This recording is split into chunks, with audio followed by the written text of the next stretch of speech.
সারা বিশ্বে মানুষ নানান জিনিসকে চরমে নিয়ে যান। দেখা যায় অসাধারণ উদ্ভাবনী ক্ষমতা, আর কিছু খুবই ভয়াবহ কার্যকলাপ। কিছু মানুষ বাধ্য হন চরম পর্যায়ে পৌঁছতে, আবার কিছু মানুষ তা বেছে নেন। আজকের ওয়ার্ল্ডস মোস্ট এক্সট্রিমের এই এপিসোডে আমরা দেখব যেভাবে উড়লো তাতে মনে হলো রানওয়ে থেকে প্লেন উঠছে। নৌকা যা ডুব দেয়, আপনি এমন জায়গায় যাচ্ছেন যেখানে মানুষের যাওয়ার কথাই নয়। নৌকা যা উড়তে পারে। এগুলোর গতি হয় প্লেনের মতো, কিন্তু এগুলো সমুদ্র পৃষ্ঠের কয়েক মিটার উপর দিয়ে ওড়ে। আর কিছু অপ্রতিরোধ্য নৌকা। শুধুমাত্র একটুখানি নিউক্লিয়ার পাওয়ার আপনাকে অনেক অনেক দূর নিয়ে যেতে পারে। দেখছেন ওয়ার্ল্ডস 10 মোস্ট এক্সট্রিম।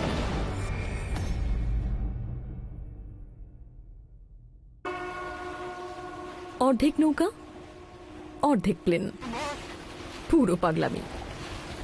এই হলো সেল রকেট, যা চেষ্টা করছে বিশ্বের সবচেয়ে দ্রুত গতিতে চলা হাওয়া চালিত জলযান হয়ে উঠতে। 2009 সালে নামিবিয়ার ওয়ালভিস বেতে সেল রকেট বিশ্ব স্পিড রেকর্ড ভাঙার চেষ্টা করছে, যা এই মুহূর্তে হল 51.36 নট, যা ঘন্টায় 90 কিলোমিটারের কিছুটা বেশি। এটা যাত্রা শুরু করে স্কিপার বা পাইলট পল লারসেনকে সঙ্গে নিয়ে। তবে একটা সমস্যা দেখা দেয়। হঠাৎ দেখি জলের ছিটে বন্ধ হয়ে গেল, আওয়াজও বন্ধ হয়ে গেল, আর আমি টেক অফ করছি। এটা 180 ডিগ্রি উল্টে যাওয়ায় সেল রকেট মার্ক 1 ভেঙে যায়, আর তার সঙ্গে পলও আহত হন। যখন আমি শুরু করেছিলাম তখন আমার মনে হয়েছিল যে বিশ্ব রেকর্ড থেকে আমি মাত্র 15 সেকেন্ড দূরে রয়েছি। ওই ক্র্যাশটা হওয়ার পর আরো 4.5 বছর লেগে যায় আবার এটাকে তৈরি করতে। 5 লাখ ইউরো খরচ করে, অনেক পরিশ্রম করে, অনেক সময় ব্যয় করে এই অবধি পৌঁছানো গেছে। মানে লক্ষ্যটা অতটাও কাছে ছিল না। পল লারসেন হলেন অস্ট্রেলিয়ার ভিক্টোরিয়ার ছেলে, আর তিনি ছোটবেলা থেকে এই ধরনের নৌকা বানিয়ে এসেছেন। আমাকে কখনো ইয়ট ক্লাবে নিয়ে গিয়ে দেখানো হয়নি নৌকো কেমন দেখতে হয় বা কেমন হওয়া উচিত। বাবা একবার একটা কাঠের টুকরো বাড়িতে নিয়ে এসে সেটা 3 কোনা মতো করে কেটে দিয়েছিলেন। তাতে আমি মাখনের কৌটোর ঢাকনা লাগিয়ে জলে ছেড়ে দিই, সেটা খুব তাড়াতাড়ি বাঁধের ওপারে চলে যায়। আর সেটা দেখে আমার খুব মজা লেগেছিল। তারপর আমি আরো লম্বা বড় কাঠের টুকরো আনতাম, ঢাকনা বসাতাম, নানান জিনিস যোগ করতাম, খালি সেগুলোকে পাল্টাতে থাকতাম। বেশ কয়েক বছর ধরে সাধারণ ইয়ট চালানোর পর লারসেন একটু অন্য কিছু বানানোর কথা ভাবেন, পৃথিবীর সব থেকে দ্রুতগামী সেলিং বোট। উনি গোড়া থেকেই ঠিক করেন একটা অন্য কিছু করবেন, যার ডিজাইনটা হবে একটু অদ্ভুত।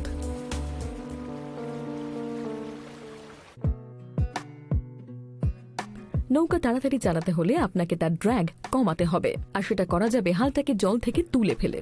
তবে হালটাকে জলের উপরে তুললে আপনি উড়ে যেতে পারেন। সমস্যার সমাধান হলো একটা হাইড্রোফয়েল, যা আছে নৌকার তলায়। সেল রকেটের আকারটা যেমন কিছুটা নৌকার মতো, তেমন অনেকটা প্লেনের মতো। তো সেল রকেটটা আসলে হলো অর্ধেকটা বোট আর অর্ধেকটা প্লেন। এটা এমন ভাবে তৈরি করা হয়েছে যাতে এটা দুটোরই ভালো দিকগুলো পেতে পারে। এর একটা শক্ত কার্বন ফাইবারের পাল হয়, যা অনেকটা প্লেনের ডানার মতো, তবে তা কাত করা। ওটা 30 ডিগ্রির মতো কাত করা, যাতে হাওয়াটা ডানার উপর দিয়ে চলে যায়, ঠিক যেমনটা প্লেনের ক্ষেত্রে হয়ে থাকে। আর তাতে এই বোটটা আরো অনেকটা জোরে চলতে পারে। সেল রকেট 1টা খুবই ফাস্ট ছিল, কিন্তু পল বুঝতে পারেন এটা খুব একটা স্টেবল নয়।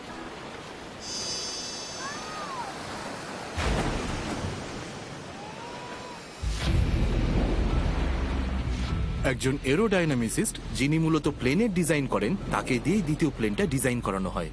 আস্তে আস্তে সেটা একটা নৌকোর চেহারা পায় এবং এই নৌকোটা হয়ে ওঠে। আমরা গোড়াতেই বলিনি যে নৌকোটা এরকম দেখতে হওয়া উচিত। সবকিছুই আস্তে আস্তে হিসেব করে করতে করতে এই অবস্থায় এসে দাঁড়ায়। আর আমরা নিজেরাই বহুবার এটা দেখে বলেছি যে এটা সত্যিই খুব অদ্ভুত দেখতে।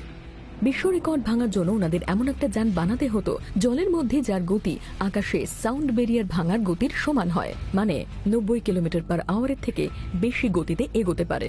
তবে যখন একটা নৌকো 90 কিলোমিটার পার আওয়ার গতি তোলে, তখন তার প্রপেলার্স বা ফয়েলের চারপাশের জলটা ফুটতে শুরু করে, আর বুদবুদগুলো যানের গতি কমিয়ে দেয়। টিম ফয়েলে নানান ধরনের আকার দিয়ে চেষ্টা করে দেখে যে কোনটা তাদের 90 কিলোমিটার পার আওয়ার গতি পার করাতে পারে। কিছুতেই কিছু হয় না। শেষে একটা বিশেষ রদবদল করা হয়। তারপর একটা সময়ে স্পন্সরশিপ প্রায় শেষ হয়ে এসেছিল, রেকর্ড তৈরি করার সময় এবং জলে নামা সিজনও প্রায় শেষ হয়ে এসেছিল, আর নৌকোটাও খুব ভালোভাবেই চলছিল। আর তখন আমরা এমন একটা জিনিস করতে পেরেছিলাম যাতে এই নৌকোটা খুব তাড়াতাড়ি 90 কিলোমিটার প্রতি ঘন্টা থেকে 110 কিলোমিটার প্রতি ঘন্টা বা তারও বেশি গতিবেগে পৌঁছতে পারছিল।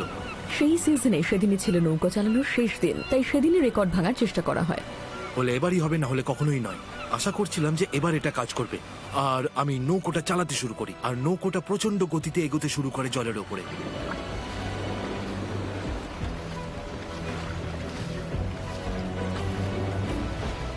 নৌকোটা অনেক বেশি গতিতে এগোতে থাকে, আগের থেকে অনেক বেশি, আর গতিটা কমছিলও না। আর এটা অ্যাক্সিলারেটরের জন্য নয়, আমার মনে হয় এটাই সম্ভবত এর গড় গতি। সেল রকেটে 110 কিলোমিটার পার আওয়ার গতিতে প্রায় 500 মিটার দূরত্ব অতিক্রম করে পল বিশ্ব রেকর্ড ভেঙে দেন। আর সবচেয়ে বেশি 124 কিলোমিটার পার আওয়ার গতিতে চালিয়ে তারা 90 কিলোমিটার পার আওয়ারের লক্ষ্য পেরিয়ে যান। আমরা পেরেছি আমাদের স্বপ্নের দৌড়, যার পিছনে রয়েছে 11 বছরের পরিশ্রম। সেল রকেটে কেবল গতির প্রয়োজন হয়, তবে কিছু কাজে শক্তিরও দরকার লাগে। সারা বিশ্বে এই অয়েল রিগগুলো মানুষকে শক্তির যোগান দেয়, তবে তাদের কার্যকারিতা শেষ হলে কি করা হয়? কয়েক হাজার টনের একটা প্ল্যাটফর্মকে ওইভাবে রিসাইকেলের জন্য তো পাড়ে আনা যায় না, নাকি আনা যায়? নর্থ সিতে নরওয়ের সমুদ্র তটের থেকে কিছুটা দূরে এই হলো পায়োনিয়ারিং স্পিরিট। এটা সব থেকে জোরে 40 নট বা 26 কিলোমিটার পার আওয়ার গতিতে চলতে পারে। এটা দ্রুত না হলেও এটা পোক্ত, স্থির এবং বিরাট বড়। এটা বিশ্বের সব থেকে বড় কনস্ট্রাকশন ভেসেল। এই জাহাজের সব থেকে অদ্ভুত জিনিস হলো এর বিশাল আকার। এটা সত্যি বিরাট বড়। যখন এটা দাঁড়িয়ে থাকা অবস্থায় এটাকে পুরো লোড করা হয়, তখন এটা প্রায় 10 লাখ টন জল সরায়। মানে এটা সত্যি বৃহৎ। এটা যে কোনো আমেরিকান নেভি এয়ারক্রাফট ক্যারিয়ারের থেকে 10 গুণ বেশি বড়। আর এটা এখানে এসেছে অয়েল প্ল্যাটফর্ম সরাতে। বিশ্বে কয়েকশো অয়েল ড্রিলিং প্ল্যাটফর্ম আর পাম্পিং প্ল্যাটফর্ম আছে। এগুলোর কার্যকারিতা শেষ হয়ে গেলে এগুলোকে সরিয়ে ফেলতে হয়, নইলে জাহাজের যাতায়াতের পথে এগুলো বাধা হয়ে দাঁড়ায়। তবে মাঝ সমুদ্রে এত বড় একটা প্ল্যাটফর্মকে কেটে ফেলা খুবই বিপজ্জনক, তাই লক্ষ্য হলো প্ল্যাটফর্মটাকে না ভেঙে সেটাকে আবার পাড়ে নিয়ে আসা। পায়োনিয়ারিং স্পিরিট এগুলোকে তুলে পাড়ে নিয়ে আসতে সাহায্য করে, আর সেটা সবার পক্ষেই অনেক বেশি সুবিধাজনক হয়ে ওঠে। যে প্ল্যাটফর্মটাকে এই জাহাজটা সরাতে এসেছে সেটা 13,500 টন ওজনের একটা অয়েল রিগের অংশ, যাতে কখনো কাজ করা হয়নি, কারণ তা তৈরি করার পরে তার পায়াতে ফাটল লক্ষ্য করা যায়। এই জাহাজ 48,000 টন ওজন তুলতে পারে। এই কাজটা খুবই সহজ হওয়ার কথা, তবে পায়োনিয়ারিং স্পিরিট এই প্রথমবার এই কাজটা করছে। প্রথমেই এই 2 ভাগে বিভক্ত হালটাকে ব্যালাস্ট করা হয়, যাতে এটা আরেকটু জলের গভীরে নামতে পারে। জাহাজটা রিগটাকে সমুদ্রে থাকা ফোর্ক লিফটের মতো করে ঘিরে ধরে। রোবটিক আর্মগুলো বানানো হয় প্ল্যাটফর্মের ভার বহন করার জন্য। রিগটা সমুদ্র তলের সঙ্গে যুক্ত থাকা সত্ত্বেও তা জাহাজটাকে ঢেউয়ের সঙ্গে উঠতে নামতে দেয়। পায়োনিয়ারিং স্পিরিটের স্টেবিলিটির কারণ হলো এটার বিশাল আকার। এটা এতটাই বড় যে ছোট জাহাজের তুলনায় এটা বড় ঢেউকে অনেক সহজেই পার করতে পারে। তবে এই জাহাজেরও একটা ভারসাম্য বজায় রাখার উপায় আছে। পায়োনিয়ারিং স্পিরিট যে প্ল্যাটফর্মগুলোকে তোলে সেগুলো যে ধরনের বিমের উপরে বসানো থাকে সেগুলোকে নিয়ন্ত্রণ করা হয়, যা জাহাজটার ওঠানামার সময় বিমগুলোকে নিজেদের অবস্থার হিসেব মতন পাল্টে নিতে পারে, যাতে প্ল্যাটফর্মটা সোজা থাকে। জাহাজটা রিগটার 80% ওজন নিয়ে নেওয়ার পর তার পায়াগুলো কেটে নেওয়া হয় আর ওপরের অংশটা তুলে নেওয়া হয়। একটা কম্প্রেসড এয়ার সিস্টেম এটা মাত্র কয়েক সেকেন্ডের মধ্যেই করে দেয়। জল পাম্প করে বার করে দিয়ে পায়োনিয়ারিং স্পিরিটকে ডিব্যালাস্ট করা হয়, যাতে জাহাজটা আরেকটু উঠে আসে এবং পায়ের থেকে বাকি প্ল্যাটফর্মটা আলাদা করা হয়। এরপর এটাকে নিয়ে যাওয়া হয় নরওয়ের লুটল্যান্ডে, যেখানে এটা 99% রিসাইকেল করা হবে। পড়ে থাকবে শুধু সিগালদের বসার একটা জায়গা।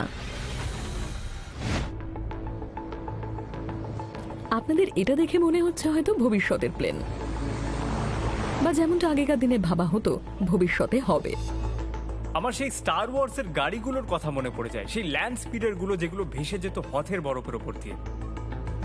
তবে এটা আসলে একটা নৌকো, এটাকে রেজিস্টার করা হয়েছে একটা জলযান হিসেবেই। তবে এটা বেশিরভাগ সময় হাওয়াতে ওড়ে, আর এর ভেতরে আছে একটা গাড়ির ইঞ্জিন। তাহলে এটা ঠিক কি?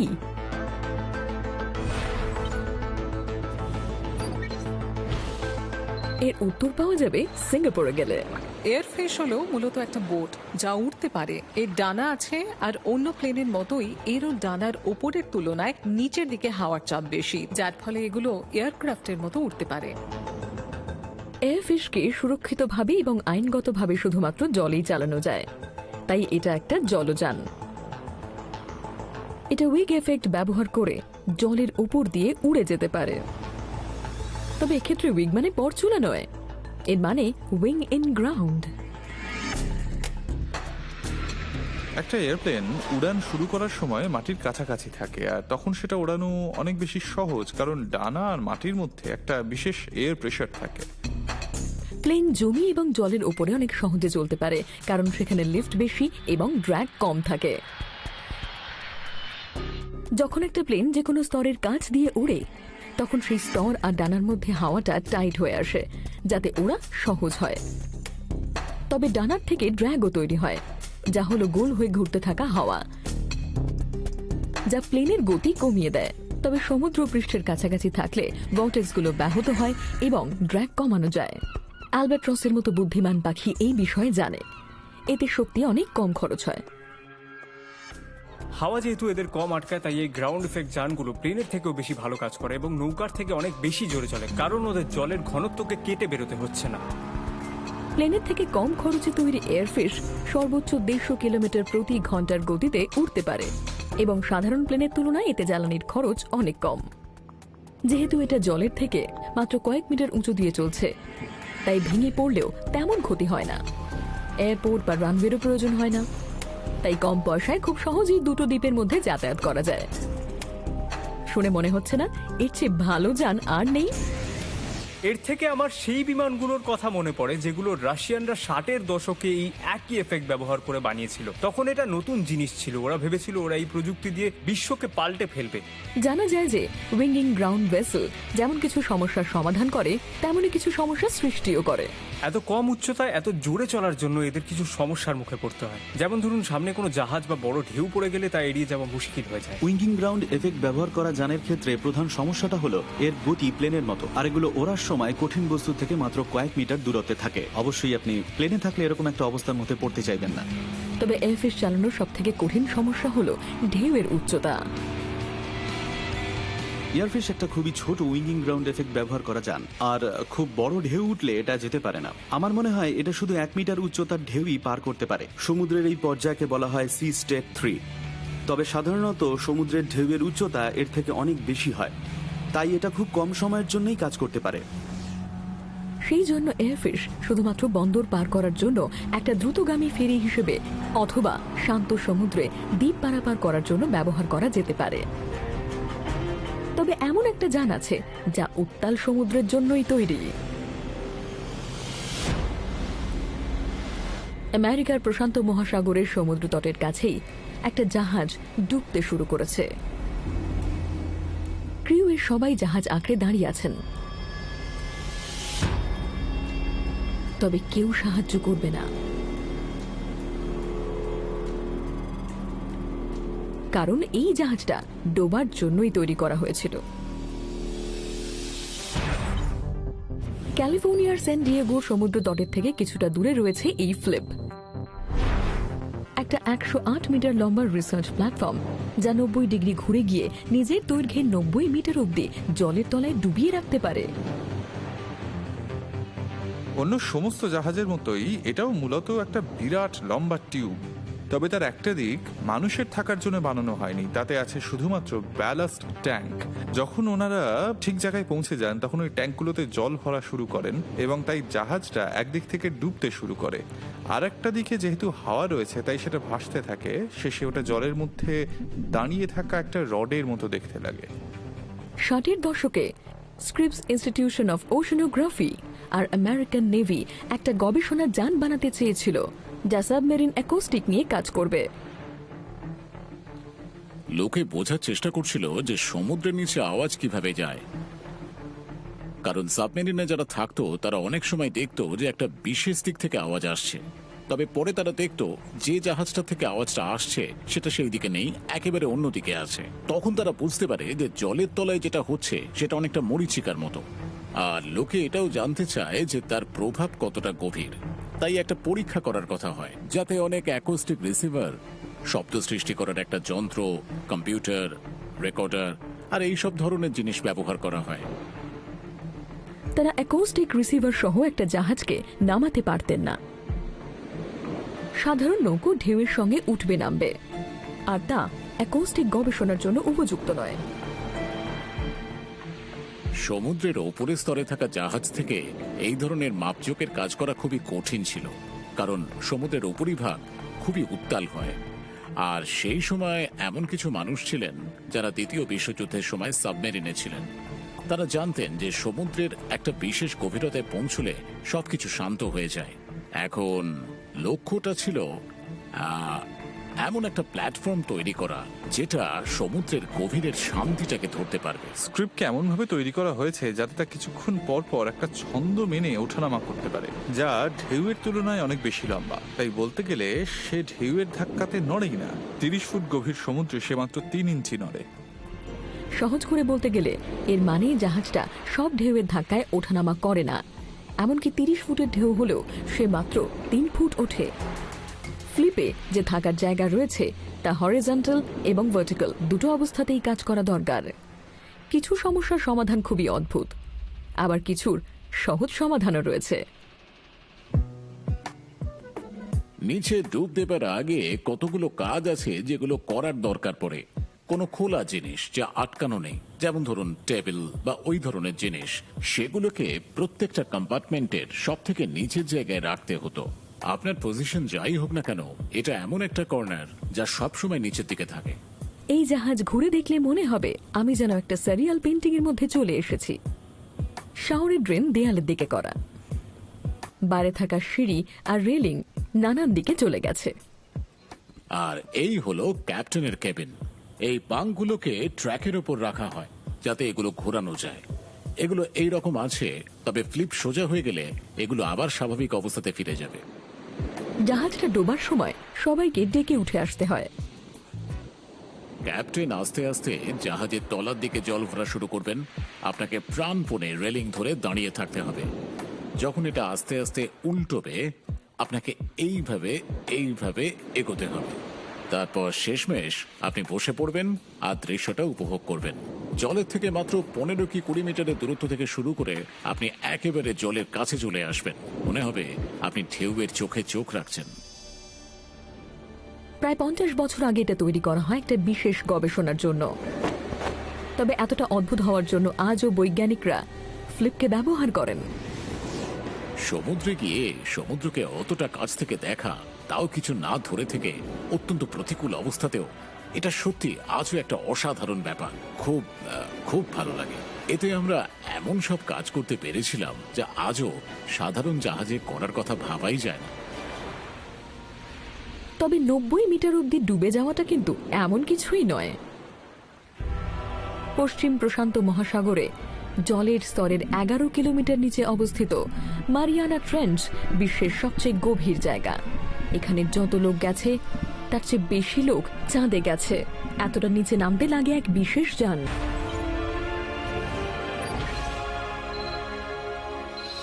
ব্যাথিস ক্যাপ ট্রিয়েস্টকে দেখতে অনেকটা সাবমেরিনের মতো, তবে এতে থাকার কোনো জায়গা নেই। আর গভীরে নামাই হলো এর একমাত্র কাজ। সুইস পদার্থ বৈজ্ঞানিক অগাস্ট পিকার্ডের তৈরি করা এই ট্রিয়েস্টে করে তার ছেলে জ্যাক এবং ওশনোগ্রাফার লেফটেন্যান্ট ডল ওয়ালশ সমুদ্রের গভীরে নেমেছিলেন। ট্রিয়েস্টের দুটো আলাদা অংশ ছিল। উপরের অংশটাতে ছিল জ্বালানি আর যন্ত্রপাতি, আর শুধুমাত্র একটা জায়গায় মানুষ যেতে পারত। সেটা হলো এইখানে, এই প্রচন্ড পোক্ত গোলাকার অংশটা, যা তৈরি করা হয় 13 সেন্টিমিটার পুরু স্টিল দিয়ে। আপনি জলের যত নিচে যাবেন চাপ ভীষণভাবে বাড়তে থাকবে। প্রতি 10 মিটার গভীরতায় বায়ুর চাপ বেড়ে যায়। যদি ওই যানটার কোনো একটা অংশ সঠিকভাবে কাজ না করত, সাথে সাথে মারাত্মক দুর্ঘটনা ঘটতে পারত। ওনারা যে চাপের মধ্যে ছিলেন তাতে সঙ্গে সঙ্গে যানটার ভিতরে জল ঢুকে যেত, আর ভেতরে থাকা দুজন মানুষই মারা যেতেন। মারিয়ানা ট্রেন্চের নিচে জলের চাপ সমুদ্রপৃষ্ঠ থেকে 1000 গুণ বেশি। তা কিছুটা আপনার মাথায় 50টা জাম্বো জেট বসালে যেমন হবে তেমনটাই। ট্রিয়েস্ট ওজনের সাহায্যেই জলে ডুবত, তবে বিপদ হলে সেই ওজন মুক্ত হয়ে ওপরে উঠে আসার একটা উপায় খুঁজে বের করা হয়। 16 টন ধাতু হপারের মধ্যে রাখা হয়েছিল।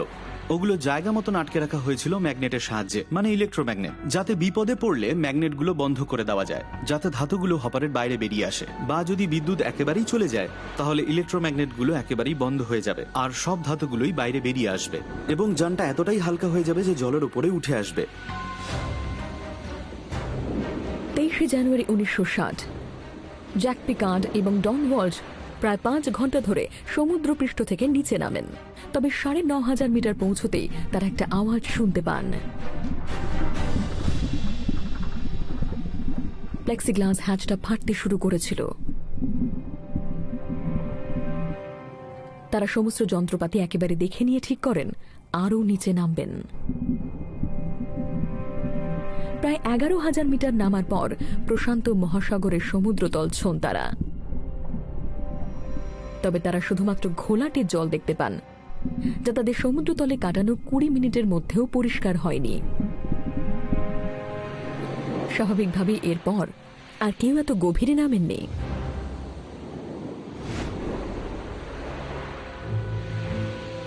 অনেকেই যারা জলের গতির রেকর্ড ভাঙার চেষ্টা করেছেন তারা মারা গেছেন। 1967 সালে ডোনাল্ড ক্যাম্পবেল নিজের রেকর্ড ভাঙতে গিয়ে মারা যান। এর আগে তিনি 6 বার নিজেই নিজের রেকর্ড ভেঙেছিলেন। ডেভ ওবি সেসব শুনে ভয় পান না। তিনি নিজেই নিজের নৌকা বানিয়েছেন, কারোর উপর ভরসা না করি।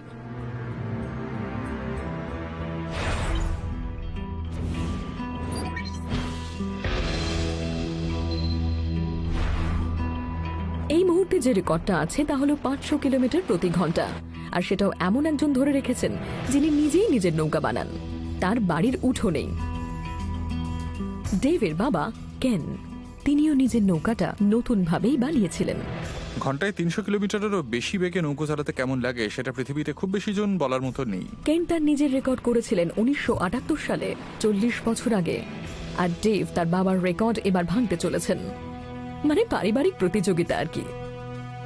নিউ সাউথ ওয়েলসে টেরির ম্যানিং নদীতে তোড়জোড় চলছে স্পিরিট অফ অস্ট্রেলিয়া 2-কে জলে নামানোর। সাপোর্ট টিমের মধ্যে রয়েছেন তার বাবা কেন। তবে ডেভ নৌকোটা নিজের হাতে বানিয়েছিলেন। ও সত্যিই খুব ভালো কাজ করেছে, আর তাও খুব অল্প টাকায়। ও প্রতিদিন আসতো, এমনকি উইকেন্ডেও আসতো এই নৌকাটা তৈরি করতে। তবে এতে খুব একটা কার্বন ফাইবার নেই, তবে অনেকটা ফাইবার গ্লাস আছে, অনেক কাঠ আছে, বিশেষ করে পাইন। এই সম্পূর্ণভাবে হাতে তৈরি নৌকোতে রয়েছে একটা Rolls Royce Orpheus jet engine, যা এর আগে ছিল ইটালিয়ান এয়ারফোর্সের কাছে। আমরা দেখি ফাটল আছে কিনা, দেখি জ্বালানি লিক করছে কিনা, তেল লিক করছে কিনা, কোথাও জং ধরেছে কিনা, বা ভাইব্রেশন মার্ক আছে কিনা। খুব ভালো। আর কিছু নিয়ে চিন্তা করতে হবে কি? এর রাডারটার আরেকটা দিক হলো এই, যদি কোনো কাঠ বা পাখি বা হাঁসের সঙ্গে ধাক্কা লাগে তাহলে ট্রান্সামের পিছনটা 320 কিলোমিটারের বেশি গতিতে টেনে নেওয়া যাবে। আমরা ডুবে যাব। যতবার আমি স্পিরিট অফ অস্ট্রেলিয়া 2-কে নিয়ে বেরিয়েছি সেটা প্রায় 5-6 বার হবে। ততবার আমাদের নানান সমস্যার সম্মুখীন হতে হয়েছে, আর তার থেকে বেরোতেও হয়েছে। যদি আমি ওটাকে প্রথমবার জলে নামাতাম আর চালানোর চেষ্টা করতাম তাহলে হয়তো আমাকে হাসপাতালে ভর্তি হতে হতো, আর তাতে খুব একটা লাভও হতো না। স্পিরিট অফ অস্ট্রেলিয়া আর এটার ডিজাইনটা একই, কিন্তু তার মানে এই নয় যে এটা একেবারে সেটার মতো চলবে। এটাকে বারবার করে জলে নামাতে হবে আর চালাতে হবে, আর এটার মধ্যে যে সমস্যা আছে সেটাকে চিহ্নিত করতে হবে আর তার সমাধান করতে হবে। এই সমস্ত রেকর্ড গড়ার ক্ষেত্রে দুর্ঘটনাজনিত বাধা হচ্ছে মৃত্যু। তাই টিম দুর্ঘটনা এড়ানোর জন্য যথাসম্ভব ব্যবস্থা নিয়েছে। রান শুরু হওয়ার সময় যদি কোনো রকম সমস্যা হয় সঙ্গে সঙ্গে লাল পতাকা তুলবে, আর রেডিওতে যেটা তোমাদের বলতে হবে তা হলো অ্যাবর্ট অ্যাবর্ট অ্যাবর্ট, তাহলেই আমরা থেমে যাব। যখন বোটটা প্রায় 320 কিলোমিটার প্রতি ঘন্টা বেগে ছুটছিল তখন স্টিয়ারিংটা কাজ করছিল না, যেটা খুবই বিপজ্জনক। এটা ঘোরানো যাচ্ছে না। আজকের লক্ষ্য হলো 280 কিলোমিটার প্রতি ঘন্টা, যা ডেথ জোনের মধ্যেই পড়ে। ডেভ আজ এটাকে প্রথমবার চালানোর জন্য তৈরি হচ্ছেন। কিছু ব্যক্তির ভীষণ রকমের দুঃসাহস থাকে, তবে ডেভের কাছে অভিজ্ঞতা আছে। কি কি করা উচিত আপনি বুঝতে পারবেন। যদি বোটের সামনের দিকটা ভারী হয়ে যায় আর পিছনের দিকটা হালকা থাকে তাহলে আপনি সেটা পরিষ্কারভাবে বুঝতে পারবেন। তখন আপনি চোখ বন্ধ করে বোটটা চালাতে পারবেন, আর তখনই আপনি অনুভব করবেন যে আপনিও বোটের একটা অংশ হয়ে গেছেন। নৌকাটাকে আজকে জলে নামানো হচ্ছে তার ভর কেন্দ্র নির্ধারণ করার জন্য। আজ আমরা নৌকোটাকে পরীক্ষা করতে নামাচ্ছি। নৌকোটাতে অনেক বদল করা হয়েছে। আমরা নৌকোর পেছনে কিছুটা ওজন যোগ করেছি, আর আমরা নৌকোর কাউলিং এর পেছনের দিকে কিছু এরোডাইনামিক মডিফিকেশনও করেছি। আজ আমরা মূলত যেটা দেখব সেটা হলো এই বদলগুলো নৌকোটাকে চালানো আগের থেকে সহজ করে দিয়েছে কিনা।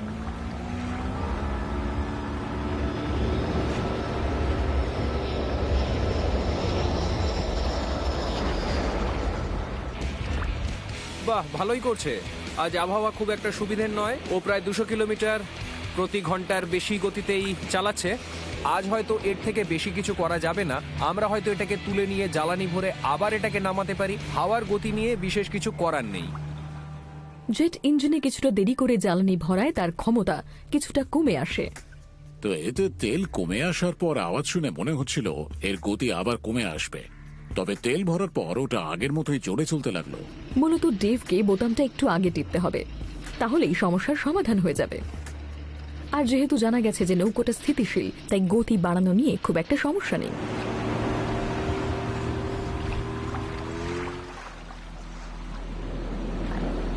তবে পাখির সঙ্গে ধাক্কা লাগা নিয়ে সামান্য চিন্তা সবারই আছে।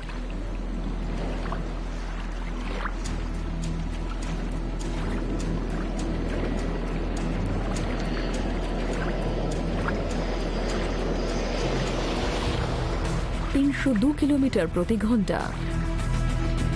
সবাই খুব খুশি, মানে সবার মধ্যে উত্তেজনাটা লক্ষ্য করা যাচ্ছে। আসলে আমরা ভাবিনি যে 280 কিলোমিটার প্রতি ঘন্টার থেকে বেশি জোরে যাওয়া যাবে, কিন্তু আমরা পেরেছি। সত্যি দারুণ লাগছে, আমরা সবাই ভীষণ খুশি। আস্তে আস্তে স্পিরিট অফ অস্ট্রেলিয়া 2 এর টিম এগিয়ে যাচ্ছে ডেভের বাবার বহুদিন আগে তৈরি করা 500 কিলোমিটার পার আওয়ারের রেকর্ডের দিকে। আরে ও খাবার টাকা দিতে রাজি, কিন্তু পানীয় টাকা দিতে রাজি নয়।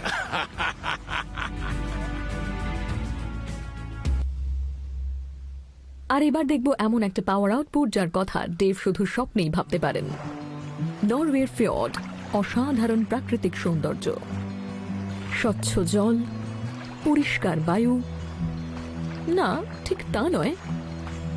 একটা গবেষণাতে জানা যায় যে জনপ্রিয় গ্যাঙ্গার ফিয়র্ডের হাওয়ার অবস্থা সেন্ট্রাল লন্ডনের মতোই খারাপ। নরওয়ের অসাধারণ সৌন্দর্য প্রতি বছর প্রচুর পর্যটকদের টেনে আনে। গত 15 বছরে এই সংখ্যা 3 গুণ বেড়েছে, আর পর্যটকরা সঙ্গে এনেছেন দূষণও। লাখ লাখ মানুষ এখানে প্রতি বছর ঘুরতে আসেন, আর তারা সবাই জাহাজে আসেন। আর এই জাহাজগুলোর জন্য এখানকার পরিবেশ দূষিত হচ্ছে। শুধু যে একটা ক্রুজ আসে তা নয়, এই ফিয়র্ডগুলোর অসাধারণ প্রাকৃতিক সৌন্দর্য দেখতে 3 থেকে 4টে এরকম পর্যটক ভর্তি জাহাজ আসে। এদের বড় ডিজেল ইঞ্জিনের থেকে সমানে নাইট্রাস অক্সাইড বেরোতে থাকে, যা ওখানেই আটকে যায়। আর এই নাইট্রাস অক্সাইডের জন্যই ওখানকার বায়ু প্রচন্ড পরিমাণে দূষিত হয়। আর এই এলাকার ভৌগোলিক অবস্থান সমস্যা আরো বাড়িয়ে তুলেছে। আর এই ফিয়র্ডের পাহাড়গুলো খুবই খাড়া, আর এগুলো সুন্দর হলেও এগুলোই আসল সমস্যার সৃষ্টি করে। এর মধ্যে হাওয়া খুব একটা ভালো করে চলাচল করতে পারে না। 2018-এ নরওয়েজিয়ান পার্লামেন্ট ঘোষণা করে যে 2026-এর মধ্যে তাদের এই অসাধারণ হেরিটেজ ফিয়র্ডকে জিরো এমিশন জোন করা হবে। উলস্টাইন, এক নরওয়েজিয়ান জাহাজ প্রস্তুতকারক, এই সমস্যার সমাধান খুঁজে পান একটা বিরাট ব্যাটারির মধ্যে। পোল্যান্ডের গডান্স্কের কাছে একটা শিপইয়ার্ড, যেখানে কাজ করা হচ্ছে এই মুহূর্তে এমিশন কমানোর জন্য, যা ভবিষ্যতে এই ফিয়র্ডগুলোকে সাহায্য করবে। এমন জাহাজ যা রিচার্জ করা যায়, এটাকে চার্জ দেওয়া হবে একটা বন্দরে, আর তার জন্য সঠিক চার্জিং কেবল সঙ্গে থাকা চাই। এই জাহাজটা 160 মিটার লম্বা হবে, এতে 10টা ডেক থাকবে এবং এতে 2000 মানুষ এবং 500টা গাড়ি ধরবে, এবং এটা চলবে নরওয়ের স্ট্যান্ডফিয়র্ড থেকে সুইডেনের স্ট্রমস্ট্যাড অব্দি। 48টা বিরাট লিথিয়াম ব্যাটারিকে একবার চার্জ করলে এই জাহাজ 22 কিলোমিটার প্রতি ঘন্টার গতিতে 1 ঘন্টা অব্দি চলতে পারবে। এই ফেরিগুলো সেই ধরনের লিথিয়াম আয়ন ব্যাটারিতে চলে যে ধরনের ব্যাটারি আমাদের সেল ফোনে দেখা যায়। পার্থক্যটা এটুকুই যে এগুলো প্রায় 1 লাখ গুণ বড়। আপনি যদি 1 টন ফোন একসঙ্গে বাঁধেন তাহলে হয়তো আপনি এই জাহাজগুলোতে ব্যবহার হওয়া পাওয়ারের কাছাকাছি পৌঁছতে পারবেন। আমার থেকে উঁচু আর আমার থেকেও চওড়া, আর হালের মধ্যে 48টা পিস আছে। মানে কতটা বড় শুধু ভাবুন, সত্যি বড়। ব্যাটারিগুলো সত্যি বিরাট, আর এর থেকে 5 মেগাওয়াট আওয়ার বিদ্যুৎ সৃষ্টি হবে, যা ইউকেতে একটা সাধারণ বাড়িতে 1 বছরে ব্যবহার করা হয় তার থেকে 1/3 বেশি। তবে তাও এটা জাহাজের 2.5 ঘন্টা যাত্রার জন্য যথেষ্ট নয়।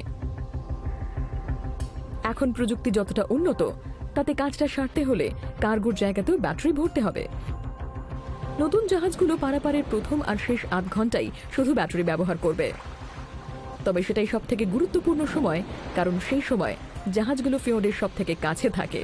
আশা করা যাচ্ছে যে কয়েক বছরের মধ্যেই এই জাহাজগুলোকে সম্পূর্ণভাবে ইলেকট্রিক চালিত করে দেওয়া যাবে। এই যানটা পুরো বাজারটাকে একেবারে পাল্টে দেবে, আর অনেক জাহাজের মালিক এবং জাহাজের ডিজাইনাররা এই প্রযুক্তিটাই ব্যবহার করবেন। আর এবার এমন একটা রেকর্ড যা কেউ কখনোই ভাঙতে চাইবে না। অ্যাকুয়ানটরা হলেন একদল বিশেষ সি প্রফেশনাল। অ্যাকুয়ানট হতে গেলে একজন শিক্ষানবিশকে জলের তলায় প্রেসারাইজড পরিবেশে অন্তত 24 ঘন্টা থাকতে হয়। তবে তাদের কাজের জন্য অনেক সময় তাদের জলের তলায় কয়েক সপ্তাহ অবধি থাকতে হতে পারে।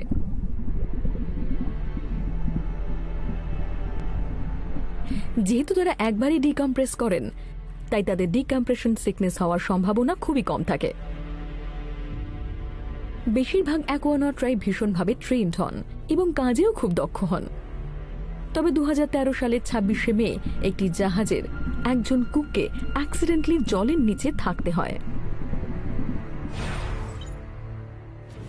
মে 2013 নাইজেরিয়ার সমুদ্র তটের থেকে কিছুটা দূরে একদল ডুবুরি জ্যাস্কন 4 বলে একটি টাগ বোটের অবশিষ্ট অংশ খুঁজছিলেন, যা প্রায় 2.5 দিন আগে ডুবে গিয়েছিল। তা 30 মিটার নিচে সমুদ্রের তলায় পড়েছিল। ডুবুরিরা 4 জনের মৃতদেহ উদ্ধার করেছিলেন এবং বোটের বাকি অংশ খুঁজে দেখেছিলেন। কিছু দেখতে পাচ্ছ? না, তেমন কিছু দেখা যাচ্ছে না। সেখানে হিলিয়াম গ্যাস থাকায় ওনাদের গলার স্বর পাল্টে যায়। ওটা দেখতে পাচ্ছ? না, তারা একটা অভাবনীয় জিনিস দেখেন। হ্যাঁ, পেয়েছি। কি অবস্থা, বেঁচে আছে? হ্যাঁ, উনি বেঁচে আছেন। দারুণ। উনি যেখানে আছেন ওখানেই থাকুক। হ্যাঁ, ঠিক আছে।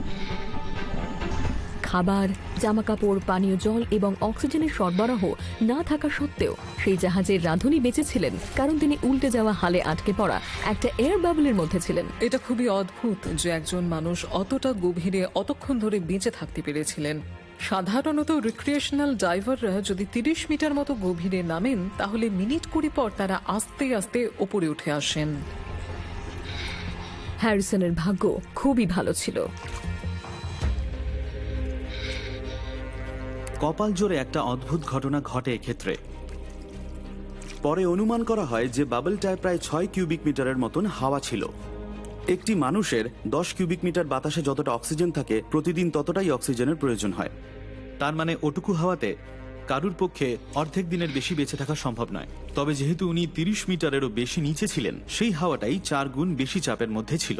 তাই 6 কিউবিক মিটারের বদলে তার মধ্যে প্রায় 24 কিউবিক মিটারের মতন হাওয়া ধরে যায়। অর্থাৎ ওই বাবলটার মধ্যে প্রায় 2.5 দিন বেঁচে থাকার মতো অক্সিজেন ছিল। সেই কারণেই উনি অতক্ষণ বেঁচে ছিলেন। হ্যারিসনের কাছে শ্বাস নেওয়ার মতো পর্যাপ্ত হাওয়াটুকুই ছিল। তবে আরেকটা বিপদও ছিল, আর তা হলো বিষক্রিয়া। যে সমস্ত মানুষ বদ্ধ জায়গায় থাকেন তাদের ক্ষেত্রে একটা ভয়াবহ জিনিস হয়।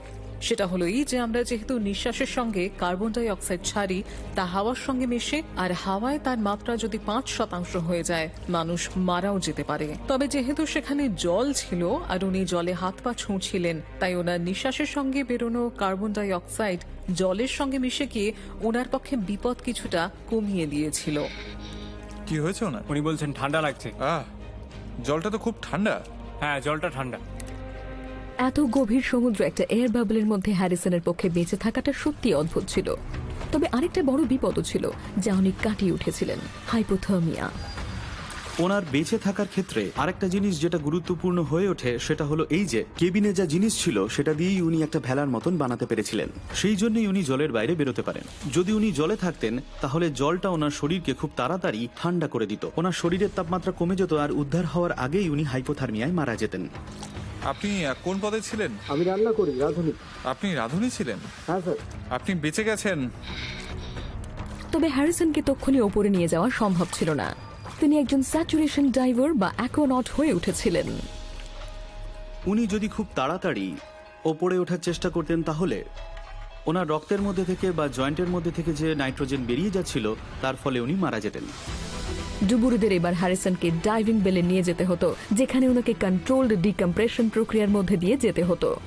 উনি ছিলেন প্রথম ডুবুরি যিনি প্রথমবার ডুব দেওয়ার আগেই হয়ে উঠেছিলেন অ্যাকোনট। আচ্ছা হ্যারিসন, আপনার টুপিটা খুলবেন না, বুঝতে পারছেন? আর খুব ভালো করে শ্বাস নিতে থাকুন, আস্তে আস্তে। এটাই যথেষ্ট। হ্যাঁ, আচ্ছা চলুন, আপনি ওই পাইপটা ধরে থাকুন আর আমার কথা শুনুন, ঠিক আছে? আচ্ছা, এবার আমরা শুরু করব। আপনার মাথাটা জলের তলায় ডুবিয়ে দিয়ে শ্বাস নিন। হ্যাঁ, নিচ্ছি। আচ্ছা, এবার ঠিক আছে? ওনাকে আস্তে আস্তে এগিয়ে আনো, ঠিক আছে? আপনি ঠিক আছে। পাইপটা ধরে থাকুন হ্যারিসন, ঝট করে আচ্ছা, ছাড়বেন না। আমরা আপনাকে উপরে এইদিকে। নিয়ে আসছি। চোখ বন্ধ করুন। ওনার মাথাটা জলের তলায় ডুবিয়ে দাও। হ্যারিসন ডাইভিং বেল অব্দি তো পৌঁছলেন, তবে তার নতুন কমান্ডিং অফিসার তাকে বেশ করে বকে দিলেন। এখন কি খানিকটা ভালো লাগছে? এখন অনেকটা ঠিক লাগছে। আচ্ছা, আপনি আমাকে ভয় পাইয়ে দিয়েছিলেন। না না, ঠিক আছে। আপনাকে কিছু বললে আপনি আমাকে রজর বলবেন। তবে উনি সেটাকে গায়ে মাখলেন না, কারণ আপনি একজন সার্ভাইভার। আমি শান্ত ছিলাম কারণ আমি জানতাম আমি মরে যেতে পারি, আর এই অবস্থায় সেটাই স্বাভাবিক। আমি আমার পরিবারের কথা ভাবছিলাম, মায়ের কথা ভাবছিলাম, ভাইয়ের কথা ভাবছিলাম, স্ত্রীর কথা। আপনি যদি টিকে থাকার জন্য দুজনকে একই রকম লড়াইতে নামান, তাহলে হয়তো দেখবেন একজন বেঁচে গেছেন আর একজন মারা গেছেন। যিনি বেঁচে আছেন তার মধ্যে যেটা থাকে সেটা হলো একটা অন্য রকমের মানসিকতা, বেঁচে থাকার একটা তাগিদ। বাঁচার জন্যই উনি নিজেকে মানসিকভাবে এবং শারীরিকভাবে সুস্থ রেখেছিলেন যতক্ষণ না কেউ তাকে উদ্ধার করতে আসে।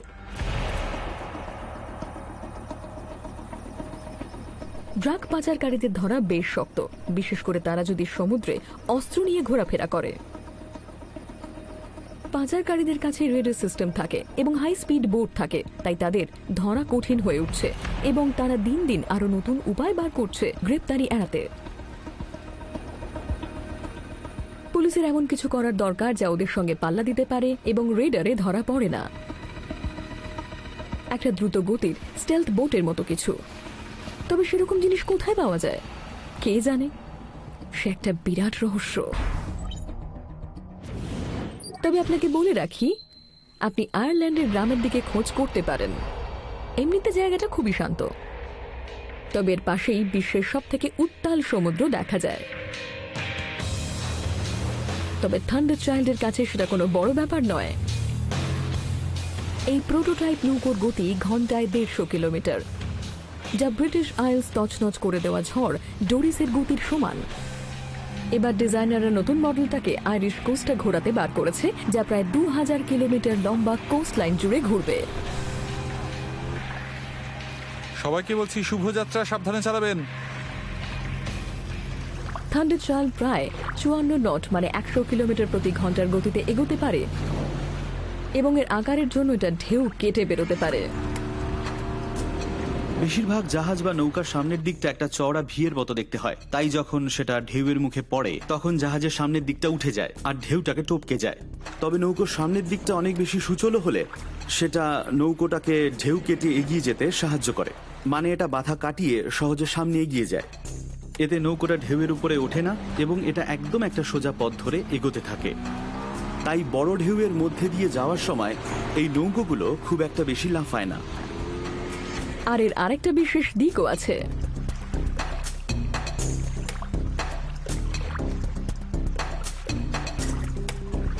এটা উল্টে গেলেও নিজের থেকে সোজা হয়ে যায়। নিজের থেকে সোজা হওয়ার ব্যাপারটা খুবই মজার, কারণ খুব বেশি নৌকো এটা করতে পারে না। আর এর জন্য দুটো গুরুত্বপূর্ণ জিনিসের প্রয়োজন হয়। এর ভর কেন্দ্র খুব নিচুতে থাকে।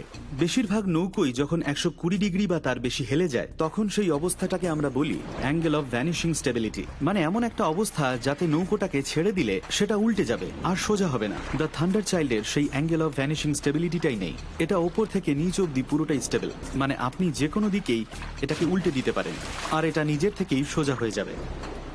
আরেকটা ব্যাপার হলো এর কেবিনে এক ফোঁটাও জল ঢোকে না। বেশিরভাগ জাহাজেই কয়েকটা জায়গা থাকে যাকে আমরা বলি ডাউন ফ্লাডিং পয়েন্ট, যেমন ধরুন হাওয়া চলাচলের জায়গা বা যেখানে ইঞ্জিন থাকে। এই সব জায়গায় বড় বড় গর্ত থাকে। যদি জাহাজটা ডুবে যায় আর সেই সমস্ত জায়গা দিয়ে জল ঢুকতে শুরু করে দেয়, তাহলে জাহাজটাকে আর বাঁচানো সম্ভব হয় না।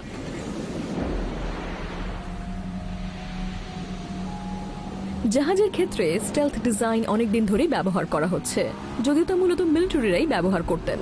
চেষ্টা করা হয় যাতে যানটা রেডারে ধরাই না পড়ে। যখন রেডার থেকে সিগন্যাল পাঠানো হয়, তখন যে প্রতিফলনটা ফিরে আসে তার থেকে বোঝা যায় যে আরেকটা জাহাজ ঠিক কত বড়। মানে আপনার জানে যত বেশি কোণ থাকবে, রেডার সিগন্যাল ততটাই ছড়িয়ে দেওয়া যাবে জলের তলায় বা আকাশের নিচে, আর তাতে যানটা আকারে অনেক ছোট মনে হবে। জাহাজটা কি দিয়ে তৈরি করা হয়েছে তাতেও অনেকটা তফাৎ হয়।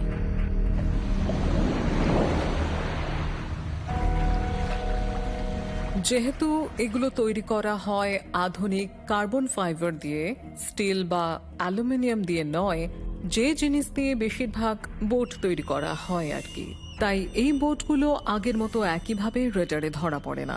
এই বোটগুলোর আকার এবং নানান কোণ থাকার কারণে এগুলো রেডারে ধরা অনেক বেশি কঠিন হয়ে যায়। তবে ধরা না পড়াটাই যথেষ্ট নয়, অন্ধকারে দেখতে পাওয়ারও দরকার আছে।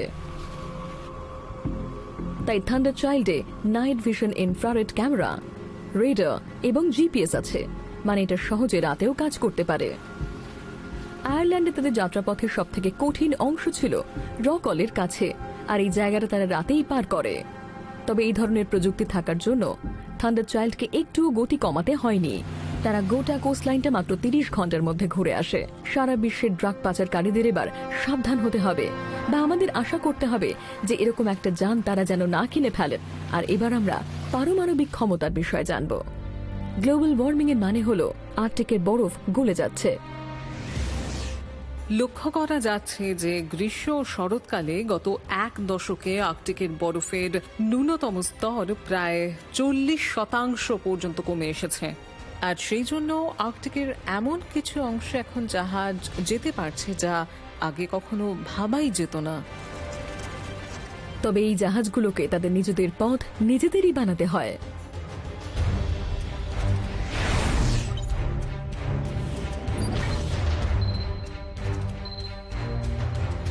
আর্কটিক সার্কেলে রাশিয়ার অনেক বন্দর এবং পরিকাঠামো আছে, যে কারণে বরফ ভাঙার প্রয়োজন হয়ে পড়ে যাতে জাহাজগুলো যেতে আসতে পারে। আর তাছাড়াও ওদের কিছু গবেষণা কেন্দ্র তৈরি হয়েছে আর্কটিক এরিয়াতে, যেখানে পৌঁছতে গেলে আইস ব্রেকারের প্রয়োজন হয়। তাই ওরা বিশাল বড় এবং বিশেষ করে নিউক্লিয়ার পাওয়ার্ড আইস ব্রেকার তৈরি করেছে। 19 শতাব্দী থেকে ইউরোপ আর এশিয়ার মধ্যে যাতায়াত করার সব থেকে জনপ্রিয় পথ হল সুয়েজ কানাল। তবে সব থেকে ছোট রাস্তা হলো আর্কটিক হয়ে। সেটা পার করতে পারলে আপনার 10 দিন কম সময় লাগবে, তবে সেটা আগে পার করতে হবে। তো আইস ব্রেকার কিভাবে বরফের মধ্যে দিয়ে যায়? এর উত্তর তারা যায় না। বেশিরভাগ আইস ব্রেকারই একইভাবে কাজ করে। তারা বরফটাকে ভাঙে বরফের উপর চাপ দিয়ে। জাহাজটা বরফের উপর ওঠে, তার উপর চাপ দেয়, আর জাহাজের ভারে বরফটা নিজের থেকেই ভেঙে যায়। এগুলো এমন ভাবে তৈরি করা হয় যাতে এগুলো খুব ভারী হয়। এগুলোতে খুবই মোটা ডাবল হাল থাকে, তাই যদি কোনো কারণে হালে ফাটলও ধরে, ভেতরে যাতে জল ঢুকতে না পারে। সব থেকে বড় আইস ব্রেকারের ওজন হলো প্রায় 30,000 টনের বেশি, আর তার হালের বাইরের দিকটা প্রায় 5 সেন্টিমিটার মতন মোটা হয়। তবে বরফের মধ্যে বা বরফ ভেঙে এগিয়ে যেতে প্রচন্ড পরিমাণে শক্তির প্রয়োজন হয়।